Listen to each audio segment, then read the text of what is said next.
in continuation, I just want to also share that, especially what's going to be talked a lot about, especially if you're in the state of Massachusetts or you're just burgeoning on learning more about the clean energy space. You'll hear about solar, you'll hear about EVs, electric vehicles, electric cars. But again, I just want you all to know that there's so much more to clean energy, really the climate space. The clean energy connects to the climate space, which has endless amounts of opportunities in thinking about jobs that you could do, in occupations, and ways and pathways of ownership. And what did I say? For us in our communities, ownership is key.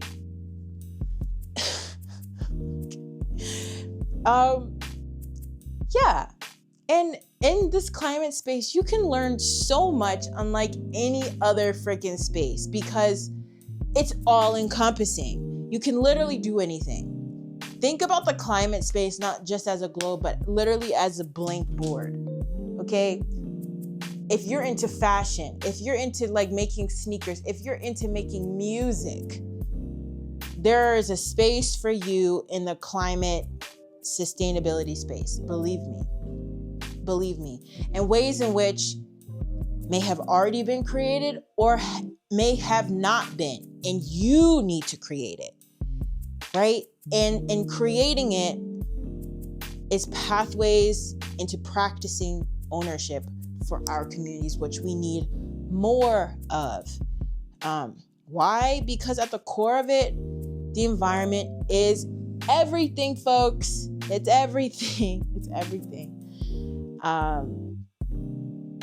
And I can't express this enough, and maybe I forget what the name of that professor guy is who's now everywhere, who's predicted the future. But I will do a deep breakdown similar to how he predicts the future through his historical analysis of things that have occurred in the past. I want to break down what has been this bigger agenda of why we are, specifically for our communities, where we are right now.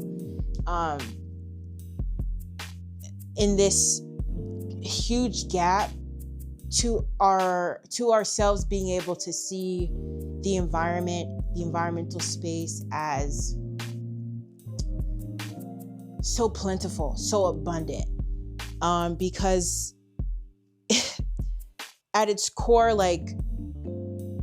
call it the enemy, call it the oppressors, call it whoever, the goal has always been to remove us from the environment, to create space, to literally dismantle our connection from the environment, which further puts a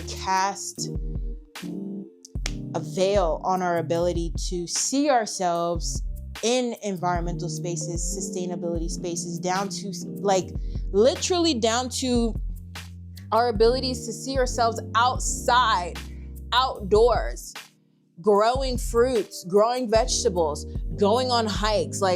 Do you realize why for so many of us is hiking outdoors, outdoor activities a white thing? Why?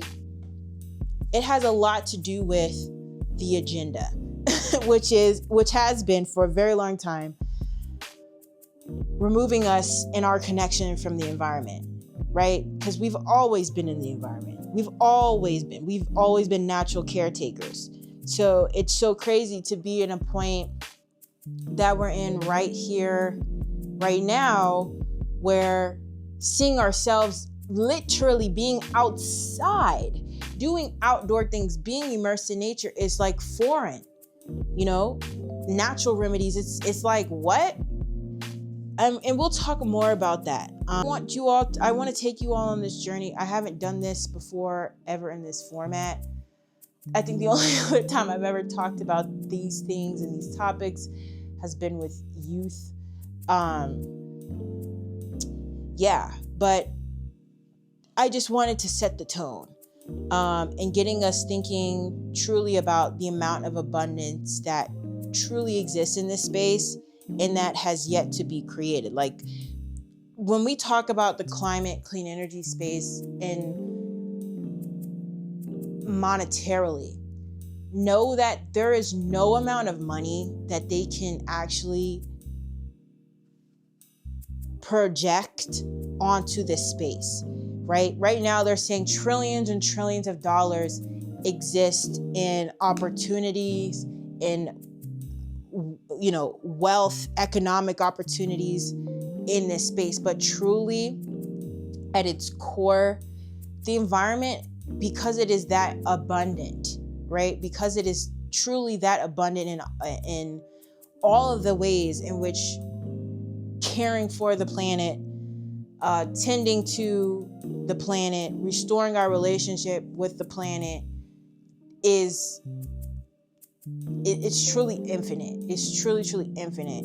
So, but what's eye-catching to, our communities, of course, given that for a large percentage of us, due to historic oppression and continuation of oppression, what matters to us, which eye-catching most to us, is money, right? How we can provide. And I also want to, of course, talk more about that and really highlighting the opportunities and pathways for you to set yourselves up for like financial sustainability, financial abundance that exists in the climate space, right? And those are also in connection to, occupations, but furthermore, when we're talking about long-term and ownership opportunities. Yeah. So why also it's a time clock on this space, why it's so urgent for us to get in here is because, again, like this space is being created as we speak, and the barriers are forming literally. They're creating rules of who should be in this space, what it should look like, despite it being brand new. So it's so imperative for our communities to I'm repeating myself, but I think I'm driving it through that. It's so imperative for our communities to have lead, not even have a presence, but lead in this space. Because we're literally positioned and have been positioned to be the architects. And there's continuous opportunities in this space to be the architect into shaping. So it's not only important just to be in this climate, clean energy space, but or not participate or engage, but to really create pathways of ownership. And I will end by saying, when it comes to the climate and clean energy space,